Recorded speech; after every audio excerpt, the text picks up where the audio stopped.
આપણે એકમ 7ની અંદર ઘણા બધા પાત્રોમાં પાણીનો સમાવેશ જોઈએ, બરાબર? આપણે રોજ પાણી જોઈએ છે ને બેટા? હવે આપણી જે દૈનિક ક્રિયાઓ માટે આપણે અલગ અલગ પાણીનો ઉપયોગ કરીએ છીએ, બરાબર? તો કેટલું પાણી જોશે એ બોલશું. ચલો બેટા, બ્રશ કરવા કેટલું પાણી જોશે? શાનવી, તું કેટલું પાણી લેશે બ્રશ કરવા? એક ડોલથી બ્રશ કરો છો?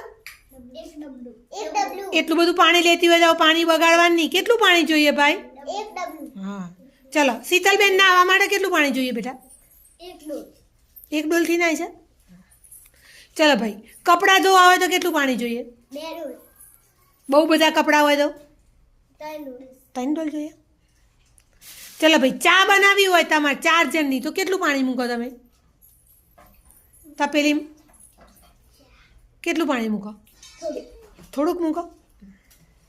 ચલો ભાઈ, તમારે ફૂલ છોડને પાણી પાવું હોય તો કેટલું પાણી